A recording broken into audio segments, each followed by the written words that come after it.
সাহাদ্রি পর্বতমালার কোলে অবস্থিত সপ্তশৃঙ্গী শক্তিপীঠ হল একটি পবিত্র হিন্দু তীর্থস্থান, যা দেবী দুর্গার এক রূপ। সাথে রোপওয়েতে করে মন্দিরে যাওয়ার অনন্য অভিজ্ঞতা শেয়ার করব তোমাদের সাথে। বন্ধুরা, তোমরা কিভাবে যাবে ওই মন্দিরে তারই তথ্যসমূহ রইল এই ভিডিওতে। ভিডিওটি স্কিপ না করে দেখার অনুরোধ রইল। হাই বন্ধুরা, তোমরা সবাই কেমন আছো কমেন্ট করে জানিও। শুরু করছি নতুন একটি ব্লগ।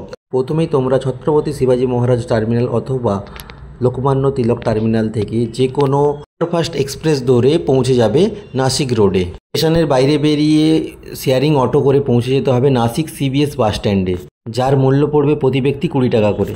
এই হলো সিবিএস বাস স্ট্যান্ড। এখান থেকে তোমরা সরকারি বাসে করে অথবা এসি বাসে করে পৌঁছে যেতে পারবে একদম মন্দিরের কাছে। আর সময় লাগবে 3 ঘন্টা, যার মূল্য প্রতি ব্যক্তি 300 থেকে 350 টাকা পড়বে। অথবা শেয়ারিং ভ্যানে করে কম সময়ের মধ্যে পৌঁছে যেতে পারবে ওই মন্দিরে, যার মূল্য প্রতি ব্যক্তি 250 টাকা করে। এই নাসিক বাস স্ট্যান্ডে এরকম বোর্ড রয়েছে। এই নাসিক বাস স্ট্যান্ড থেকে তোমরা অনেক জায়গা ঘুরতে যেতে পারো। এখান থেকে তোমরা যেতে পারো ছত্রপতি শিবাজি মহারাজের প্রসিদ্ধ কিছু কিলাতে, যেমন রায়গড়, ঘনগড়, প্রতাপগড়। আমরা চয়েস করলাম বাসের থেকে ভ্যানে করে যাওয়ার জন্য, কারণ এতে কিছুটা সময় কম লাগবে। তাই আমরা ভ্যানে করেই বেরিয়ে পড়লাম মন্দিরের উদ্দেশ্যে। বাইরে বৃষ্টিতে ভেজা রাস্তা আর প্রকৃতির অসম্ভব সুন্দর দৃশ্য দেখতে দেখতে আমরা আগিয়ে চললাম। বাইরে পাহাড়ের কোলে ভাসমান মেঘ জমে থাকার অসম্ভব সুন্দর দৃশ্য তোমাদের মন ছুঁয়ে যাবে। এই পাহাড়ের পথ ধরে যাওয়ার সময় শুনলাম দেবী দুর্গার এক পৌরাণিক কাহিনী। ওই যে দূরে পাহাড়ের গায়ে এক গোলাকার অংশ দেখা যাচ্ছে, কথিত আছে দেবী দুর্গা যখন অসুরের সাথে যুদ্ধে রত ছিল, তখন ওই পর্বত ভেদ করে দেবী দুর্গা অসুরকে নিধন করে। সেই থেকেই ওই গোলাকার আকৃতি এখনও বর্তমান। তোমরা বন্ধুরা যদি কখনো গিয়ে থাকো তো অবশ্যই এটা দেখতে ভুলো না।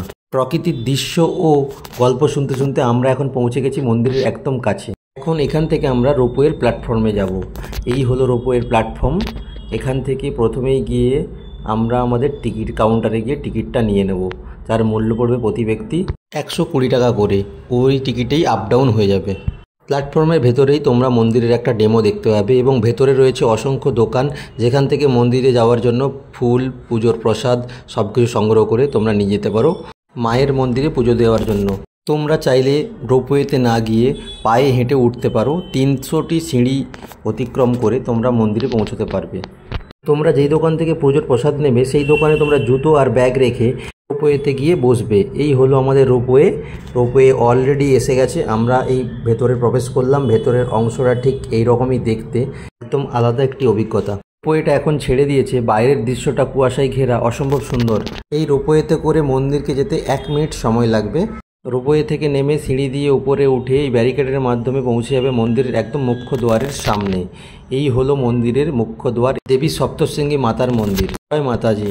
সবাইকে ভালো রেখো এবং সবার মনস্কামনা পূর্ণ করো। এই মন্দিরটি 51টি সতীপীঠের মধ্যে অন্যতম, যেখানে বিশ্বাস করা হয় যে দেবী সতীর ডান বাহু পতিত হয়েছিল। দেবীর বিগ্রহটি প্রায় 10 ফুট লম্বা ও 18টি হাত অলঙ্কার ও অস্ত্র সহ শোভিত, যা অত্যন্ত মুগ্ধকর। বহু ভক্ত বিশ্বাস করেন যে দেবী এখানে এখনও জীবন্ত অবস্থায় বিরাজমান। দেবীর বিগ্রহটির দিকে ভালো করে তাকালে দেখবেন দেবী বাম দিকে একটু ঝুঁকে আছেন। এর পেছনে পৌরাণিক কাহিনী রয়েছে। বলা হয় দেবী মন্দিরের সমান্তরালের ওপর দিকে একটি পাহাড় আছে, যার নাম হলো মার্কণ্ড পর্বত। সেখানেই থাকতেন মৃত্যুঞ্জয়ী মহর্ষি মার্কণ্ডেয়। একাগ্র চিত্তে তিনি চণ্ডী পাঠ করছিলেন।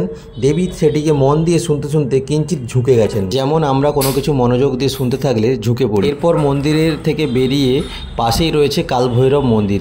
আমরা দর্শন করে ওখান থেকে আমরা রোপওয়ের কাছে যাব। রোপওয়ে চলে এসেছে। এরপর আমরা রোপওয়ে থেকে নিচে চলে এলাম। নিচে রয়েছে অনেক দোকান। তোমরা চাইলে তোমাদের প্রয়োজনীয় জিনিস এখান থেকে নিয়ে যেতে পারো। এটি 7টি পর্বতশৃঙ্গ দ্বারা বেষ্টিত, তাই এটি সপ্তশৃঙ্গী নামে পরিচিত। এটি নাসিক থেকে 60 কিলোমিটার দূরে সাহাদ্রি পর্বতমালায় অবস্থিত। এরপর আমরা ভ্যানে করে আবার পাহাড়ের অসম্ভব সুন্দর দৃশ্য দেখতে দেখতে নাসিক স্টেশনে যাব। ওখান থেকে বাড়ির উদ্দেশ্যে রওনা দেব। তো বন্ধুরা, ভিডিওটি এখানে শেষ করলাম। ভিডিওটি কেমন লাগলো অবশ্যই কমেন্ট করে জানাবেন। ভিডিওটি ভালো লেগে থাকলে আমাদের চ্যানেলটি সাবস্ক্রাইব, লাইক, শেয়ার করে পাশে থাকবেন। এরকম আরও অনেক ভিডিও ও তথ্য পাওয়ার জন্য আমাদের পাশে থাকবেন। ধন্যবাদ।